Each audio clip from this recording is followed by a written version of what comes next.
Thank you. That was beautiful. We're having a few lighting issues, but we're going to take care of them. It's just for people in the sanctuary. I believe it's a little washed out because the wrong lights are on, but it will quickly be taken care of. I'm Catherine Rowley, and I'm your lay leader today. I'm a little bit out of it but I'm recovered 100% from COVID. Haven't been here for 2 weeks, and it feels like I've been gone longer, so I'm really happy to see everyone. Announcements today. Just a reminder, the choir is on hiatus until the last week of August, which I think is the last day of August, is the Thursday. So today at 12, the young adult group meets. I'm not sure where they meet. Ramate? Okay, they meet in Ramate. And the Justice Coordinating Committee is also meeting, and that will be in the Founders Room. So anybody who's young, self-identified, can go to the Young Adults group, and anybody who would like to can come to the Social Justice Coordinating Committee. Everybody is welcome. I also want to remind you that on Tuesdays they have a thing called Talk O Tuesday, and it's a wonderful opportunity just to hop on Zoom and have a group of people to share ideas and just community with. So that's at 7 p.m. on every Tuesday, and it will be on the 1st of August, coming up this week. There's also on Wednesday a worship committee meeting. If anybody's interested and would like to attend, let me know. I'm the chair of the worship committee, and I would love to have some new members. So we meet on Zoom. It's very easy. Then also there's a Saturday morning yoga class here. If you're not aware of that, we meet either in the sanctuary or on the patio, and John Schmaltzig leads it. It's for all abilities, all ages. And last of all, just save the date for August 26th for Reverend Ellen's big birthday fiesta celebration and fundraiser. So there's going to be announcements going out to everybody about that. Now, let us begin our worship with our ingathering. And with our ingathering, we sound the bowl, which I put down here. I think that COVID fog is a little bit real for my mind, so bear with me. Okay. We sound our bowl 3 times, once for those who came before, the Tongva and other native peoples who were the original stewards of this land and called it home long ago. We also honor our ancestors and the founding members of this congregation who imagined it and formed it more than 75 years ago. We ring it once for those of us here and now, for our members, our friends, our visitors, our staff, and all of our extended UU family who hold and care and grow this beloved community that we know and call our own. And we ring it once for those who will come, for all who will come to find belonging here at MVUUC in the future and call it their home.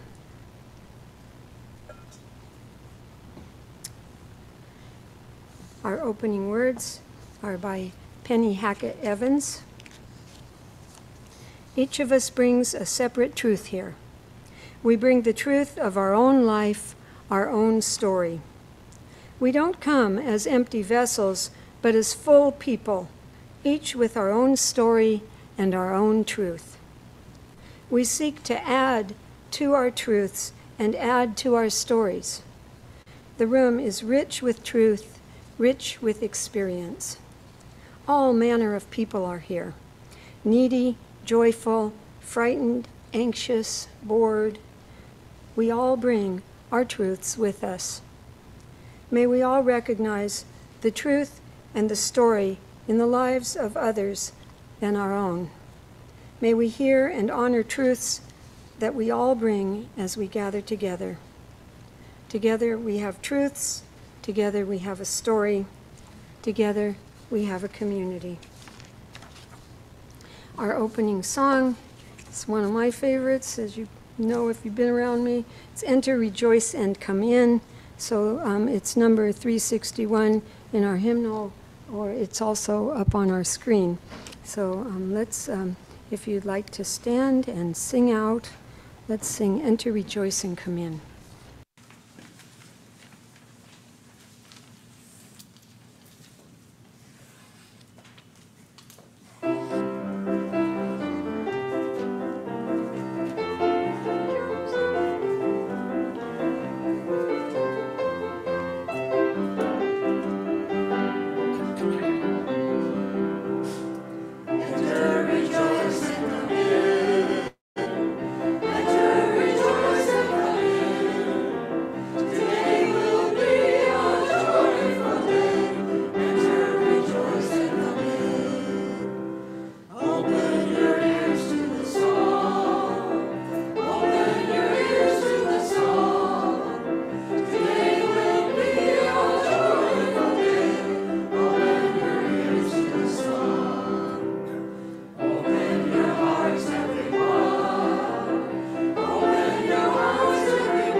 So let's sing it one more time with feeling, the last one. Just one more, Enter, Rejoice, and Come In, Enter, Rejoice. Today will be a joyful day.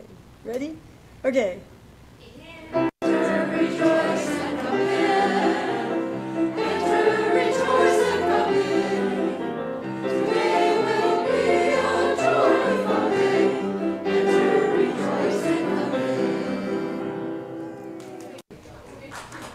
And in case you don't know, we have Jimmy Deng. He's one of Lily's students, correct? And you can tell because he is amazing. But he is filling in for Lily, who's on a much-needed break. Hopefully she's having a wonderful time. Yes? Sorry, I can't hear your voice very well this morning. Is it because maybe I'm going to move the microphone? Okay, I noticed it was standing up straight, and I didn't want to touch it just in case, but I did. Okay, thank you for letting me know. Okay, so now let us light our chalice. I've asked Lynn to come up and light our flames with these words. We light this chalice not because we must, but because we may. We light this chalice not because we have the truth, but because we each have some bearing and seeking many truths.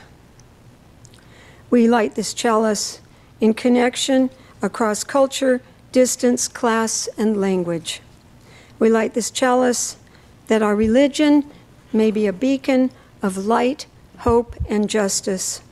We light this chalice to kindle our hearts and our minds. And then if you would like to, we're going to say the covenant. We speak together and then sing Spirit of Life, and we usually do this standing if you're able and willing. So let us say our covenant. The words should come.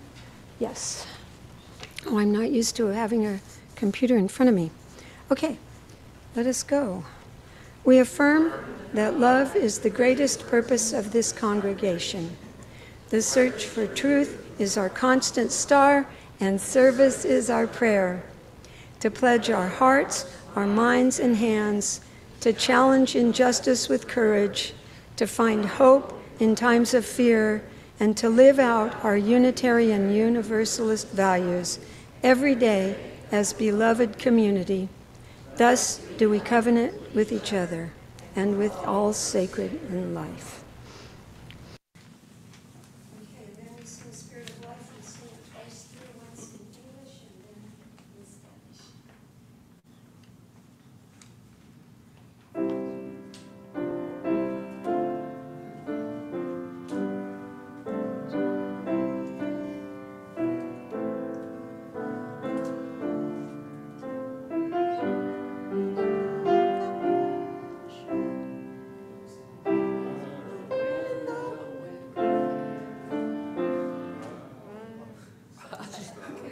Start it.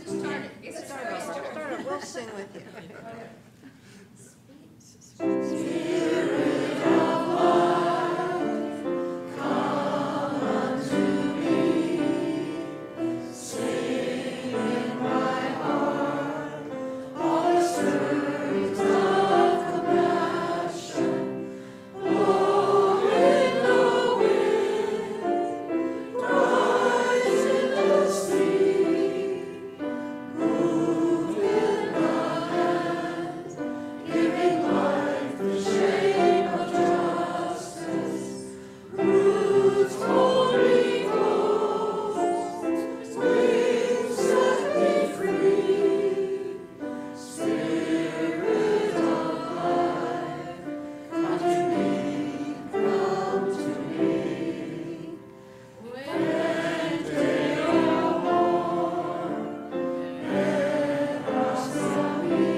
Thank you.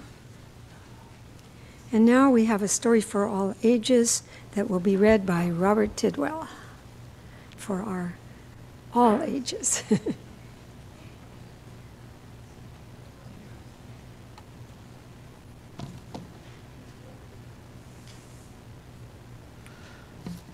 Today's story is The Word Collector. It's by Peter H. Reynolds with illustrations. We can't show the illustrations, but they're really nice. So if you want to take a look, I'm going to leave it over on the RE table on our way to class. Collectors collect things. Some people collect stamps. Some people collect coins. Others collect rocks. Some collect art. Some collect bugs. Others collect baseball cards. Some people collect comic books. And Jerome, what did he collect? Jerome collected words. He collected words that he heard. My trip to Peru was perfectly pleasant. Certain words caught his attention. He collected words that he saw. Willow tea shop. Certain words jumped out at him. He collected words that he read. And he's reading Wizard of Oz. It says emerald. Certain words popped off the page. Short and sweet words like spark and bloom, drift and dream. Two-syllable treats like treasure and motif, whisper, candid, hover, and glimmer. Guacamole, kaleidoscope, wonderful, symphony, geometry, and multi-syllable words that sounded like little songs. Aromatic, vociferous, effervescent. There were words he did not know the meanings of at first, but they were marvelous to say. There were words whose sounds were perfectly suited to their meaning. Molasses, Tyrannosaurus rex, torrential, smudge, below. Jerome filled his scrapbooks with more and more of his favorite words. His collection grew and he began organizing them. Dreamy, science, sad, action, poetic. One day, while transporting them, Jerome slipped and his words went flying everywhere. As he began to pick them up, he noticed his collection had become jumbled. Big words next to little words, sad words next to dreamy words. Jerome began stringing words together. Whisper, symphony, electric, peace. Words he had not imagined being side by side. Savor, dreams, cascading stars. He used his words to write poems. He used his poems to make songs. They moved, they delighted. Some of his simplest words were his most powerful. I understand. I'm sorry. Thank you. You matter. Jerome eagerly collected more and more of his favorite words: harmony, gaggle, bohemian, peace, molecule, waterfall. There were more words than he knew. The more words that he knew, the more clearly he could share with the world what he was thinking, feeling, and dreaming. One breezy afternoon, Jerome climbed the highest hill, pulling a wagon packed with his word collection. He smiled as he emptied his collection of words into the wind. He saw children in the valley below, scurrying about, collecting words from the breeze. Hope, one kid hold on to. Jerome had no words to describe how happy that this made him. Reach for your own words. Tell the world who you are and how you will make it better. Peter Hamilton Reynolds. And now, if the children that are present could come and get the chalice, we can go to our classroom. And like I said, I'll put this on the RE table if you want to take a look at it. When they get the chalice, sing them, and then you play it when they walk out. Yes.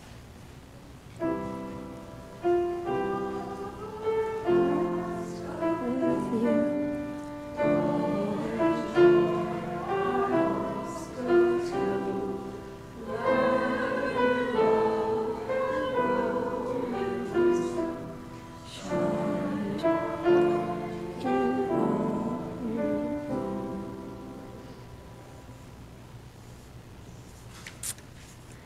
So it's time in our service for our offering. This would be our time to bring forward any contributions that you have for our local food pantry, any offerings that you'd like to put in our basket for MVUUC. Remember, we support our local food pantry and we support ourselves. This is an important time. And Jimmy will play something beautiful for us. So come forward and bring us your offerings. Bring ourselves our offerings.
Very nice. Thank you. Okay, and I'm going to try to talk louder. I think I'm talking too low. So, joys and sorrows. We have a few here. So from Maribel, that Sammy, her granddaughter of the heart, has enrolled and registered at Riverside Community College. And so she says, so much sorrow, effort, work, fortitude, and kindness supporting this joy. Wow, it seems like just yesterday she was tiny, just coming here. Yeah, wow, that's excellent, and what a joy. And from the choir, thanks to all who donated to support a song. We raised $280 for our general fund. That is good news. And I'm sorry I missed that. The men's restroom toilet was replaced. And this is added by George. And guess who replaced it? George. I hadn't personally checked out the problem, but I'm glad for all you men that it's taken care of. And all you who use the men's toilet. And thank you, George. And Debbie says she's happy to have me healthy and back here with you all, and I am happy about that too. And let's see, I'm looking here. It says that a joy from Alan and Letha, but particularly from Alan, he wrote it, is that Letha is recovering well, and next week, I think next week, this is tiny. Next week they're going to visit the surgeon, and I presume that pretty soon she'll get a good to go sign. So, and then Reverend Maggie, of course, is given happy to be back from the Philippines, and had a wonderful visit. And all of you who followed her on her social media posts probably know that, and saw some amazing pictures. And she can't wait to be, what does that say? I'm happy to be, can't wait to share more with you next week. This is really tiny here, sorry. So, yay, Reverend Maggie, welcome back to you. I know she's on Zoom. So, yay, it seems like it's been a long time. And I think that's that. Anybody have anything they have to say that they didn't write? Okay, good. So let's take a moment and let's close our eyes and take a moment of silent meditation and prayer. Let's just take a deep breath and get comfortable and relax into our meditation time. Breathing together, quieting our minds, feeling our shoulders relax and our hearts open. We send our loving thoughts to those who have expressed concerns or grief. Well, no griefs, thank goodness, here today. And to all those we know who are hurting, but who have not spoken up. We send our loving thoughts outward to the many beings who are struggling and in need. We send our loving thoughts to our Mother Earth. We send our loving thoughts inwards to ourselves. Spirit of life and love, great mystery of many names, hold us this day and in the troubling days to come. Help us to find the strength to show compassion. Help us to be brave and courageous in the moments of our deepest fears. May we find comfort in the love and care of both stranger and friend. May we heal and not harm. May we show each other the way towards more reason and deeper tolerance. May we grow a greater love for each other, for all humanity, and for all of Earth's creatures. May we who sit here together know peace. May all beings know peace. It is so good to be together. Blessed be. This is not my favorite ball.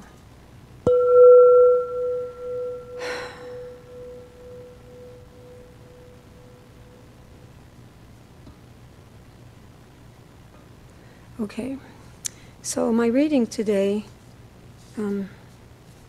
I had to think about what I wanted to do for reading long and hard, and I decided that I had come across an article online from the Learning Network, which is part of the LA Times. It's something they do every week. They have students read an article every day, actually, and respond to it. And this was actually from last year, but the name of the article was about, what is that? It says the article was Book Ban Efforts Spread Across the U.S., and it was by Elizabeth Harris and Alexander Alter.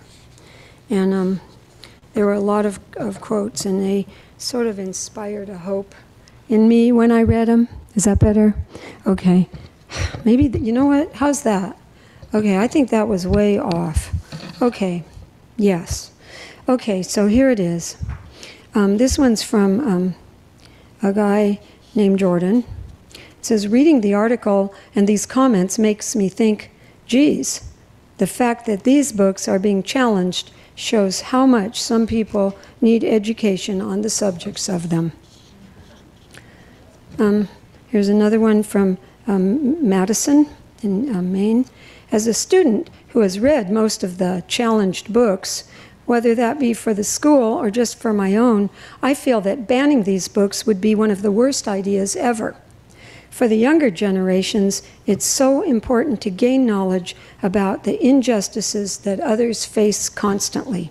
By banning books with important context, we risk the inception of more racial injustice within our society as a whole. No matter how horrible our history is, it is more important now than ever that students are well informed to prevent repeating history.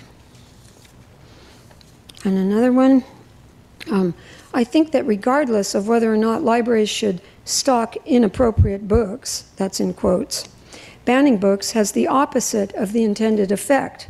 While it may have been successful in the past because schools and libraries were the only real way to be exposed to books aside from buying them, now it is way too easy to find whatever information you need online. Kids are naturally curious. If you tell them they can't read a book, especially if it's inappropriate, they're going to try to read the book. And more likely than that, they're going to be able to access it online. I believe banning books is unjust, and erasing important points of view is unjust. But more importantly, I believe that it's ineffective. Some wisdom from Lenny. Okay, another one. I feel that by banning books that talk about certain topics, you are limiting what a child can think. One of my favorite quotes is by Haruki Murakami. If you only read books that everyone else is reading, you can only think what everyone else is thinking. I think that this quote is very important, especially now, because this is what banning books will do to us. If we ban books that talk about topics, but leave only books that talk about one, we can only think about that one topic, and we can only think about what they want us to think. By banning books, you're banning knowledge, banning opinions, and banning our future. It was by a girl named Ava. And then lastly, these books, if these books get taken down for inappropriate content, we need to find out the root reason why. Is it because these books talk about severe racism, sexuality, gender, and real-life harms? Why shouldn't people learn how to identify, treat others with respect, understand how to help and support your BIPOC community, support victims, and understand the horrors inflicted upon the LGBTQIA and BIPOC people? Learning or understanding these issues will better your society and increase the empathy that people have for others. It's from EZ in California. So, and the Times did say that the greatest majority of people, of students, did not support book banning. So there is hope for the future. And now, finally, we come to the time we've been waiting for, to have our speakers come forward and share their books. And I'd first like to call up Jack Little. Yeah?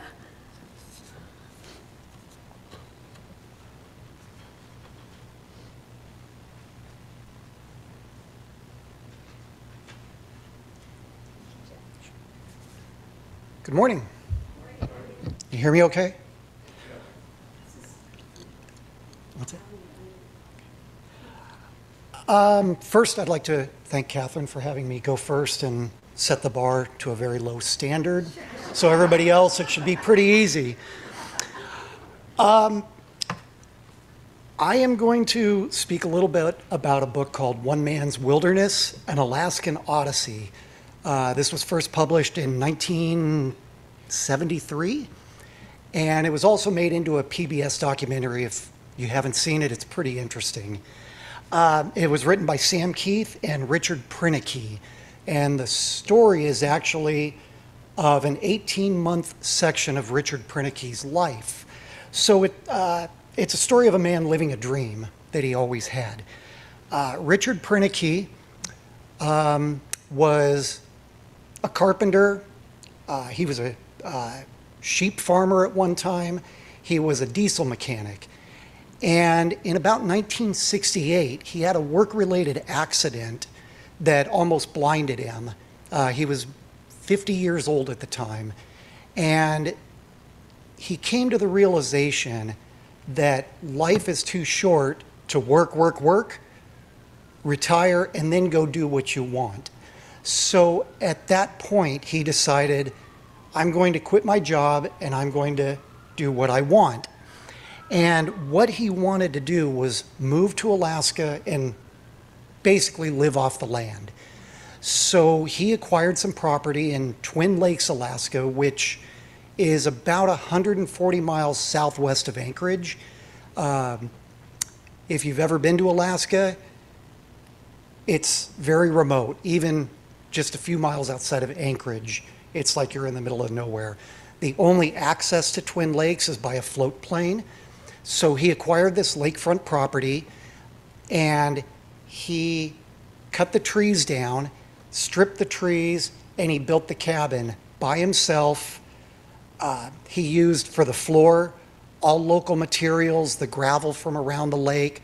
The chimney was made from rocks from around the lake. He made his own furniture. Even the door hinges that he used for his front door, he made out of hollowed tree roots. And the really amazing thing was he did it all with basic hand tools.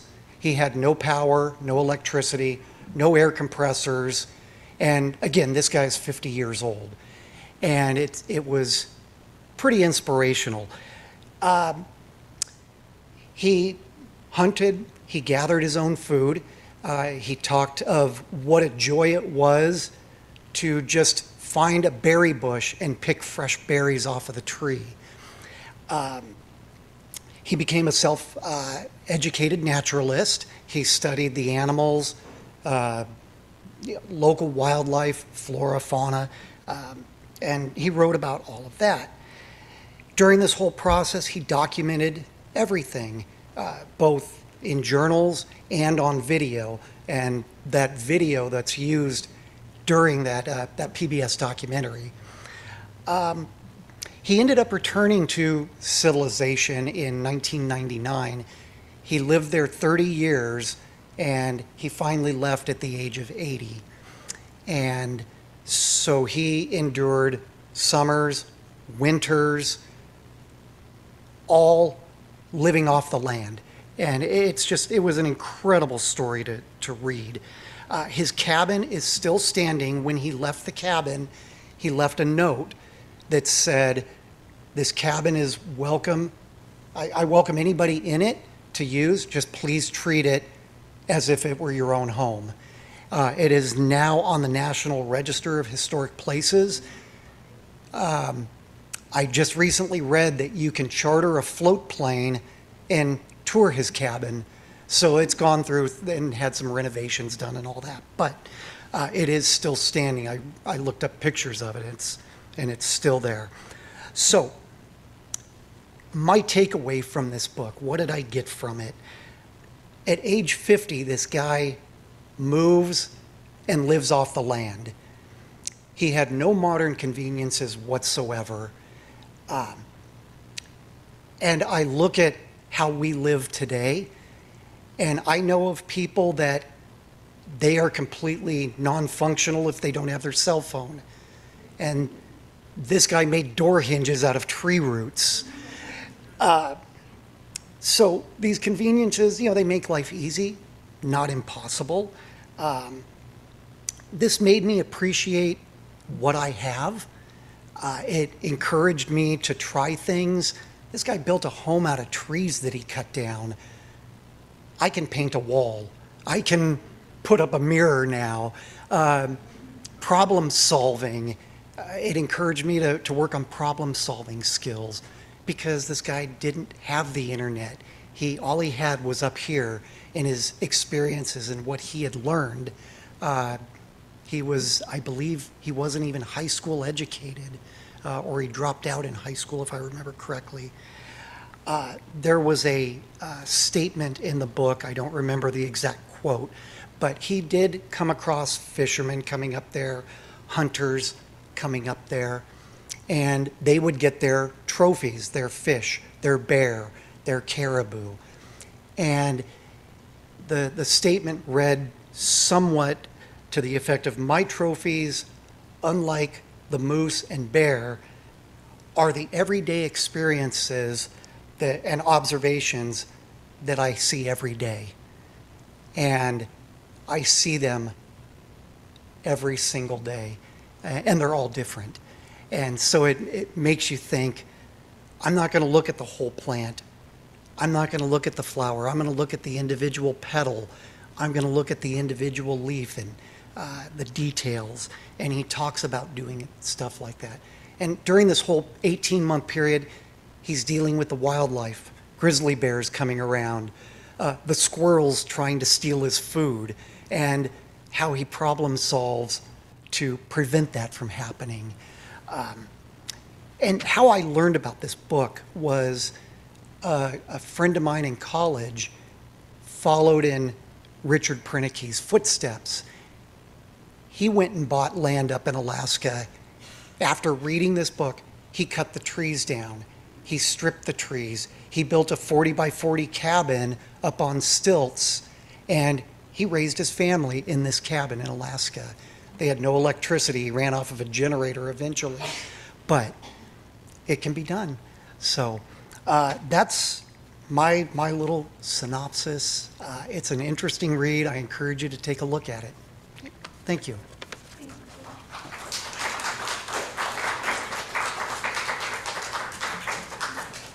And now, Lynn Shaible. Yay. Thank you. That was so interesting.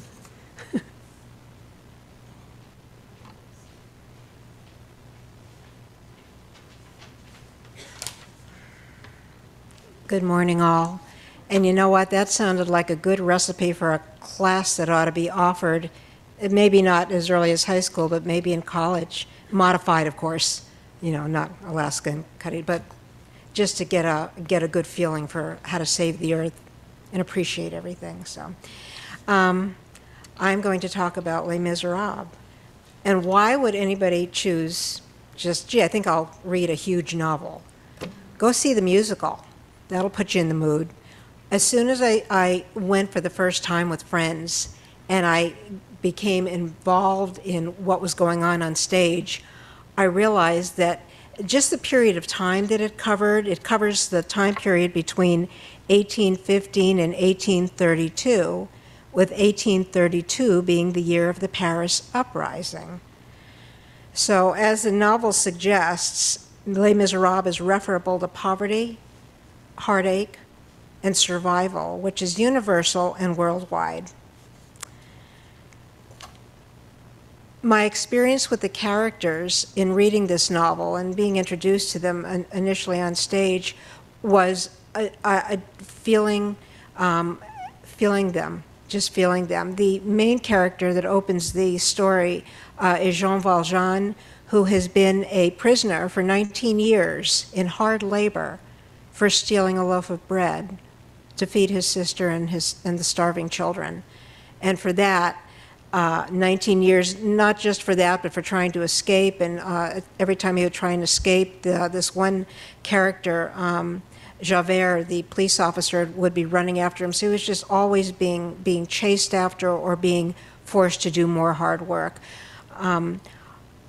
When he was finally released and still being chased after for things that he had done, what I found amazing about him is because his whole being changed from being in hard labor, the way he had been, it didn't take any effort for him to maybe steal to be able to survive. So at one point he's invited into a church, and the priest there invites him to sit down and have dinner, and Jean Valjean leaves as he's invited to spend the night and takes silver with him.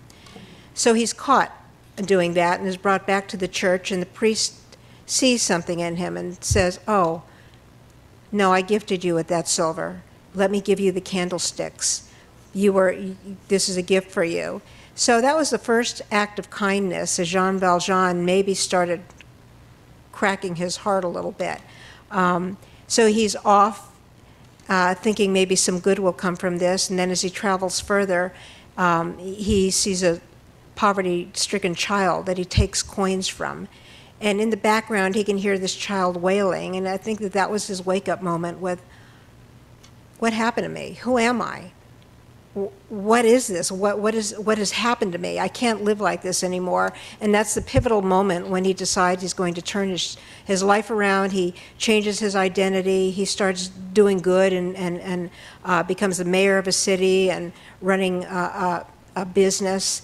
And the characters in this book, I'm only going to highlight two of them who resonated with me. But all of the characters, as you read through this novel, intertwine. They have reason to connect as you start reading through this. In his efforts to try and make things better, he winds up coming into contact with a lady by the name of Fantine. And Fantine was a middle-class young woman in the novel who had fallen in love with a wealthy, philandering student. And although she envisioned a future with him, she was impregnated and off he went with his friends. So he left her to raise a child and on her own, which did not bear well for her because at this time in history, a woman walking around or trying to work pregnant was only seen as a prostitute. What else could she be? So she was fired from her job, and with that, and had the innkeepers taking care of her children, who are a couple in themselves. There are characters in themselves to read about, not good people at all. She winds up having to sell herself. She sells her hair, she sells her teeth, she sells her body, and winds up being sick in the street. And who comes along other than Jean Valjean, who comes to save her and doesn't realize that he's the one who had fired her, and which he had done during that period when he owned the business. And so the story leads on. The thing about these characters is Jean Valjean taught me that redemption can come at any point in your life. You know, whatever you've done, if you do things that maybe you feel as if you're imperfect, you can always turn around and lend a hand, help somebody, and that will give you purpose. In the case of Fantine, I was drawn in because I was watching my mother and listening to the story of my mother in this novel. My mother was a hard-working woman who fell deeply in love with a gentleman, won't call him a gentleman, who promised marriage to her, impregnated her, and left her. So in 1949, in the middle of New York City, just as Fantine had to try and get along, she was looked at, with crossed eyes as a woman. Why would a single woman be walking around pregnant other than the fact that you're no good?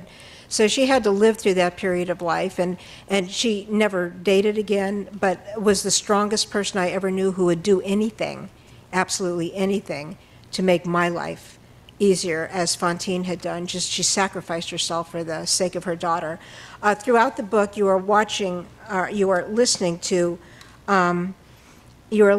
what is going on universally and at all times. I should say that it was then, as it is now in many cases, an environment of poverty, hunger, loneliness, brutality, justice seekers, sacrifice, and heroism. It wasn't just then in the 1800s, but it is as it is now. So I just found history repeats itself, and in reading the novel, you could place yourself anywhere in there and recognize what's going on now. It's just a repetition of life in general, so we just always want to be our best. Thank you.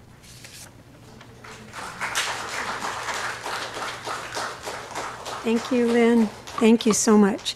And our final speaker is Joe Belk, who hasn't been around here in person, but he's been on Zoom. And I'm really happy to see him in person. I know if you go to the book group, he is a member of our book group. And if you're not aware of it, we do have a book group that meets in person, correct? Yes. And when is it that it meets? Second Tuesday of every month. The second Tuesday of every month. So if you love to read, it might be a wonderful place for you. Thank you, Catherine. Yes, I have been enjoying the Zoom. My wife and I watch every week, and thanks especially to Jarius for making it an increasingly, accessible experience. The technology's just gotten better and better. So some of you I've not seen for a very long time, and some of the newer members I perhaps have never seen in person at all. So nice to meet you. But there are several people here who I see regularly at our monthly book group, BUUK GRUUP meetings, 10:30 a.m. Second Tuesday of every month. So this book that we talked about at our last meeting is Cameraman by Dana Stevens. It is a biography of Buster Keaton, the great silent filmmaker. And it has quite a connection to our congregation. Julie Steinbach, as it turns out, is a family friend of Dana Stevens. And she gave the book to Dolores Burris. And Dolores gave it to me. We became friends with Dolores over we bonded in a number of areas, but our love of old movies was a big part of it. So we wound up kind of exchanging books. And some of her suggestions were some of her gifts, I should say, were a little daunting. I never thought I could make it through a 1,000-page stream of consciousness biography of Elia Kazan. But of course she was right, it turned out to be fascinating. But with the Keaton book, she was preaching to the choir. Not only do I find Keaton the supreme genius of silent cinema, I'm also a big fan of Dana Stevens. She's one of the film critics for the online magazine Slate, so I've been reading her reviews for years and years. So I nominated this book, and thankfully the group accepted it, and we pick 4 books at a time, 2 nonfiction and 2 fiction. So that's generally the process. And with this book, it was interesting because there was one person in the group whose mother was a Buster Keaton fan, so she'd been seeing Keaton films all of her life. But almost everybody else had very little or no connection to Keaton in particular and silent cinema in general. And yet everyone loved the book. It was a big hit within the group, and a lot of people watched some of the films. There are a lot available in the free service Canopy and some on Amazon Prime, and you can see the Keaton films fairly easily. And even people who thought they wouldn't like it because they weren't attracted to physical comedy per se, they wound up really enjoying his style and the intelligence of his work. So that was gratifying to see that not only people loved the book, but people loved his films also. The book goes through a lot of a typical biography, and I knew that Keaton had a vaudeville background, but I had no idea the extent of it. She really does a great job of going into, I mean, he was on stage from being a toddler, basically. And his parents had an act that was kind of, I mean, they made a living at it, but they were not like the headliners. But with him, they became the headliners, because even as a 5 or 6 year old boy, he was just gifted. And part of it was that he stood out. He said it was a world of Little Lord Fauntleroys, and he was, you know, kind of, you know, realistic by comparison. But also it was what you see later in his movies, his comic gifts and his stunts. Basically, you would laugh, but at the same time think, "Oh my God, is that boy going to be hurt?" And in the silent films later on, he falls down a waterfall or something like that.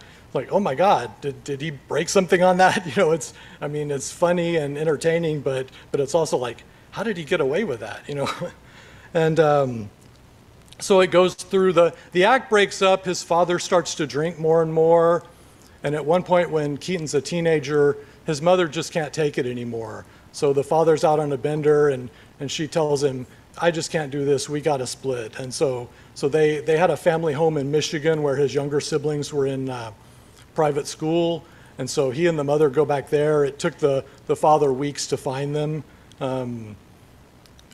and he basically became the breadwinner because their act had fallen apart. So he went to New York for theatrical purposes at first, and in fact got a job in the New York stage. But he runs into an old vaudeville friend who was working for Fatty Arbuckle's studio. So he took him there just to take a look at it. And the first day he was there, they put Keaton on camera. And within 2 or 3 weeks, he became Arbuckle's assistant director.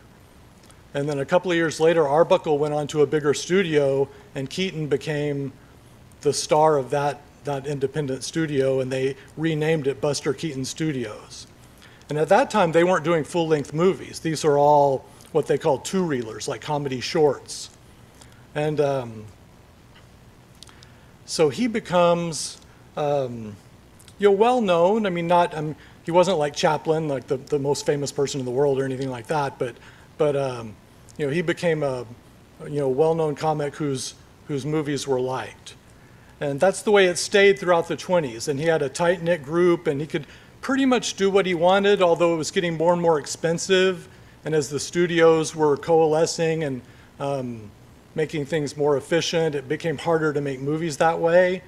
And it would fall apart, like right around 1928, right? The economics meant his studio would have probably fallen apart anyway, but it happened to be at the time when silent film was going out. So he didn't have a lot of options. He went to MGM, which was not the best fit for him. And his first couple of films, they kind of left him alone, and they don't look too unlike what his independent projects were. But as sound came in, it just got worse and worse for him. He got less and less control, and the movies got worse and worse. So, and he's in his 30s at this time. I mean, born in 1895, yeah. So he's so basically things are going badly. He's starting to drink more and more, and eventually he gets fired from his job as a performer, but stays on at MGM as a gag writer. The book also takes us through, in addition to detailing Keaton's life in extraordinary detail, there are a lot of digressions. Some of them are, societal, like how much things are changing in the early 20th century, which is, we've seen things change a lot for us, but it's nothing compared to seeing, the plane, the car, motion pictures, basically all kinds of things just out of nowhere. And she goes through the reaction of the theatrical and intellectual worlds to cinema, which was not supportive in the beginning. Interestingly, the one person who championed Keaton earliest was a writer for Life magazine named Robert Sherwood. He was part of the Algonquin Roundtable and later on would write speeches for FDR. So he kind of saw the genius before most people of that ilk did. She goes through chapters on Chaplin, on Arbuckle, a really great one on Mabel Normand, who I knew of as a comic performer, but she was also a very fine film director. And interestingly, in the 1910s, you have a much higher percentage of women directors than you do at pretty much any point in the rest of the 20th century. We're really only starting to increase on that in recent years. So basically, again, as the studios coalesced and got more control, women directors, and you know, one of Chaplin's early films was with her, and he kind of chafed at being directed by a woman. And even though he was new to films at the time, seemed to think that he knew more than she did. So a lot of prejudice against women directors at that time. And one of my favorite digressions in the book is a comparison of Keaton with F. Scott Fitzgerald. You may think, well, what's the connection? They were both at MGM in the 30s. Fitzgerald's novels had slowed to a crawl, and so he starts to get screenwriting work.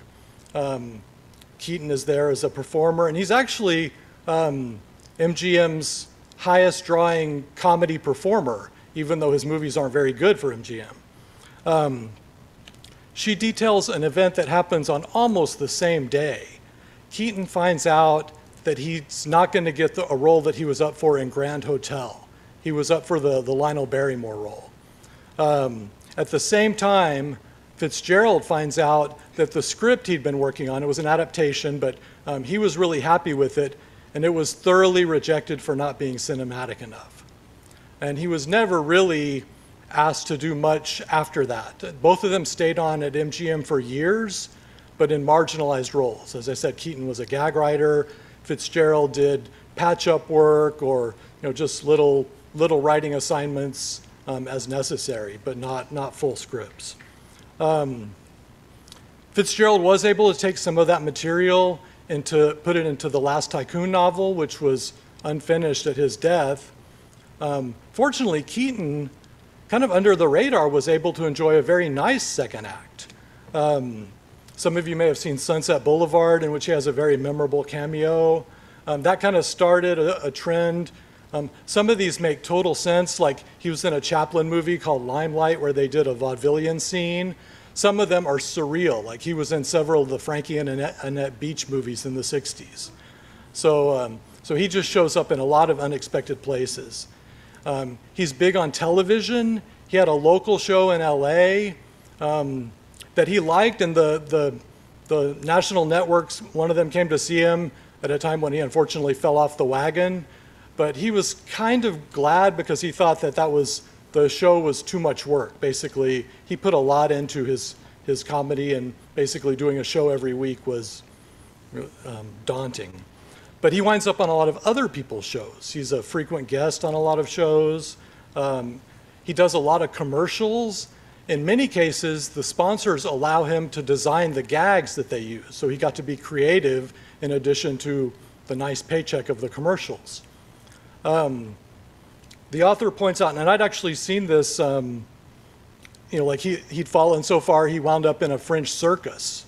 But it's not like it sounds. The French circus was actually very prestigious, and they bring him in 1947 as they're just rebuilding from World War II. So and in France, Keaton is much more popular. He hasn't lost his popularity the way he had in the States. So he's revered there, and he's allowed to design the gigs, the setups exactly as he wants. So it's a real high-profile, creative effort for him. Excuse me. Late in his life, he does some unexpected things as well. He does an experimental film with Samuel Beckett, which even he didn't understand. And apparently he was offered one of the roles in Waiting for Godot, and his wife screened all his offers, and she said, "I just don't get this." And so, and the author suggests that he probably wouldn't have either. So that really wasn't his style. But in the last year of his life, he got offered a Canadian silent movie. It's a short, but at the age of 69, he does a movie where he's, basically riding on a railroad cart across Canada, and it has some of the more daring stunts are not too unlike what he would have done in the 20s, and yet he's 69 years old doing it, and unfortunately just with 1 year to live after that. But yeah, it's a tremendous book.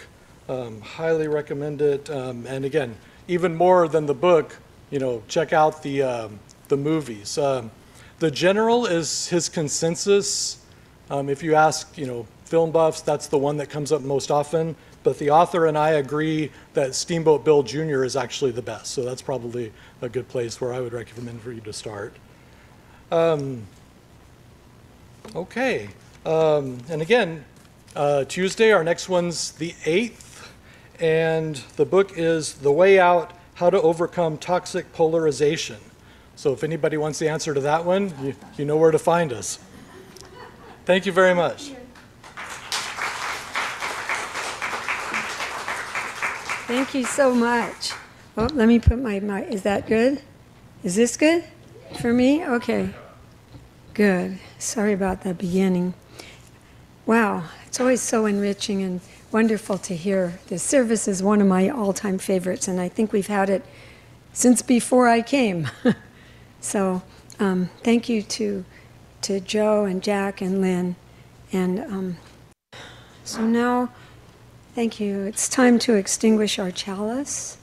And I didn't write any chalice lighting words, but I can say we extinguish these lights, but they burn brightly in our hearts always. And our benediction, it might be said that more than anything else humanity has created or accomplished, the books that we have written are, in their totality, our greatest legacy, the greatest record of who we are and what it means to be human, our greatest gifts to ourselves. You may have been gifted, may you have been gifted by the offerings here today. Go in peace, be makers of peace, and may words continue to inspire and enrich your lives. Blessed be.